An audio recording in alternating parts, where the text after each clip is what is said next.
আমি কিন্তু এবার সত্যি সত্যি ছানে গেলাম, আমাকে ঠাকুর প্রণাম করতে হবে মামা, দেরি হয়ে যাবে এই করে। খেতেও তো হবে, লেট হয়ে যাচ্ছে।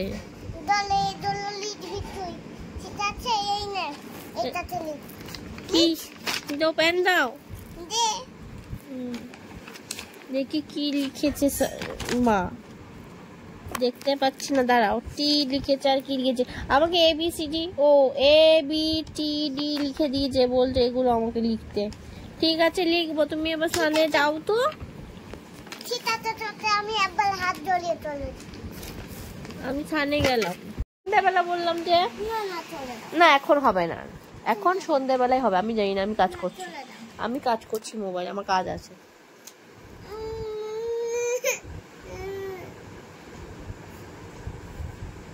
আমার কাজকর্ম নাই মাম্মা, আমার কাজকর্ম আছে না নেই বলো? কি সমস্যা, কাঁদছো কেন? আমি আমার কাজ করছি, আমি তোমার ভিডিও করছি না, আমি মোবাইলে আমার কাজ করছি। আমি ভিডিও করতে পারবো না বললাম তো, আমি কাজ করছি আমার। আমি ভিডিও করিনি। এখন আমি কি করবো? আমি তো স্নানে যেতে, আমার স্নানে যেতে হবে রে ভাই, আমার কাজ কম নেই। পড়ে যাস না কুটুস, বলেছি। দেখো মা আমাকে লেখাচ্ছে কিভাবে, ভাগ্যিস মা লেখালো, তাছাড়া আমি তো পারতামই না। ঠিক আছে উল্টো পাল্টো হয়ে যাচ্ছে, আবার ধরে নি, করো করো। দেখো তোর হাতটা দেও, ভিডিও বন্ধ করে দিয়েছি। দেওনি? বন্ধ করে দিয়েছি ভিডিও। দেওনি? তুমি খেলো, আমার কি, আমার কাজ আছে, আমি একটু ভিডিও বানাচ্ছি, আমার ভিডিও, আমার ভিডিও বানাই নি।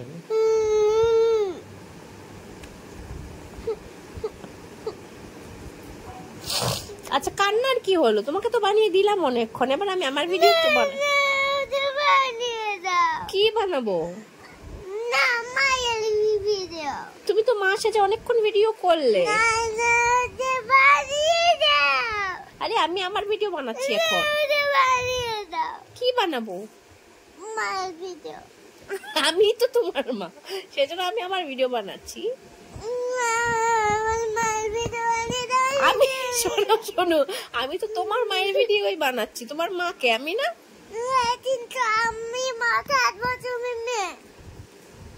আমি তো মা, আমি কি করে মেয়ে সাজবো? না আমি সাজবে তুমি, এমনি কি করে সাজবো?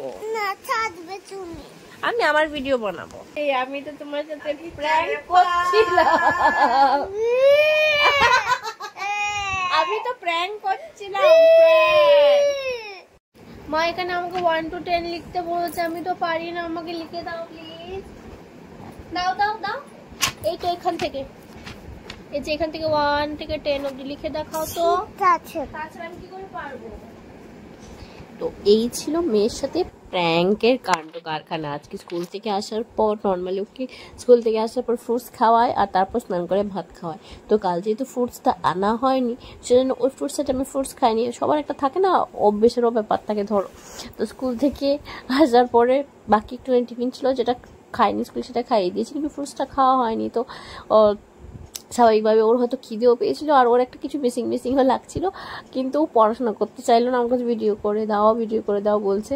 তো অনেকক্ষণ ওকে ভিডিও করে দিলাম, কিন্তু ও কিছুতেই হোমওয়ার্ক করতে রাজি হচ্ছিল না। তো ভাবলাম চলো ওর সাথে একটু প্র্যাঙ্ক করা যাক। তো প্রথম বিশ্বাস করছিল না যে আমি ভিডিও মানে আমি যে ওকে রাগাচ্ছি সেটা বুঝতে পারছিল। তারপর আস্তে আস্তে ও বিশ্বাস করে নিল যে না আমার সত্যি রাগাচ্ছে না, সত্যিকারই আমার ভিডিও করে দিচ্ছে না। তারপরে ও রিয়েকশন দিতে শুরু করলো, কি হাসি পাচ্ছিল আর কি বলবো। তো শেষমেশ বেচারা কাঁদতে যখন শুরু করলো, তখন আমি দেখলাম যে না আর রাগিয়ে লাভ নেই, রেগে যাচ্ছে খুব। তো ওকে বললাম যে মামা প্র্যাঙ্ক করছিলাম। তো ও যেহেতু প্র্যাঙ্ক ভিডিও খুব দেখে বুঝতে পারলো যে ও আচ্ছা তার মানে মা প্র্যাঙ্ক করছিল। তো শেষমেশ আবার বলছে ঠিক আছে তাহলে আমাকে আবার ভিডিও বানিয়ে দাও। তারপর সেই সুযোগে একটুখানি হোমওয়ার্কটাও করাবার চেষ্টা করলাম, কিন্তু ও বিশেষ একটা করলো না, কারণ ওই যে বললাম যাই হোক, তো শেষমেশ ওকে স্নান টান করে খাইয়ে দিলাম। এই ছিল আজকে আমাদের মা মেয়ের মধ্যে যুদ্ধকাণ্ড আর সেই প্র্যাঙ্কের কাণ্ড কারখানা। তো ভিডিওটি ভালো লাগলে প্লিজ লাইক শেয়ার কমেন্ট করো। আর আমার ছোট্ট বেবির সাথে আমার দিন রাতি টম এন্ড জেরির মতো ঝগড়া লেগেছে, এক্ষুনি আদর করছি, এক্ষুনি ঝগড়া করছি, এক্ষুনি মারপিট হয়ে যাচ্ছে দুজনের মধ্যে। মানে নর্মালি যারা দুই বোন থাকে যেভাবে মারপিট বা ঝগড়াঝাটি করতে থাকে, আবার আদরেরও শেষ নেই, আমার আর আমার মেয়ের মধ্যে সম্পর্কটা ঠিক ওই রকমই। কখন বুঝতেই পারবে না, নিমেষের মধ্যে রাগারাগি হচ্ছে, নিমেষের মধ্যে ভাব ভালোবাসা মানে বোঝাই যাবে না। তো চলো, তোমাদেরও কি মেয়ের সাথে এরকমই সম্পর্ক? ভিডিওটি ভালো লাগে লাইক শেয়ার কমেন্ট করো। আর তোমাদের মেয়ের সাথে তোমাদের সম্পর্কটা ঠিক কীরকম সেটা কিন্তু কমেন্টসে জানাতে ভুলবে না বন্ধুরা। চলো টাটা, পরের ভিডিওতে আবার দেখা হবে। আর আমাদের এরকমও যদি মামের ভিডিও আরও দেখতে চাও তাহলে কমেন্টে অবশ্যই অবশ্যই অবশ্যই জানাবে। আর আমাদের চ্যানেলটাকে সাবস্ক্রাইব করতে ভুলবে না কিন্তু। টাটা।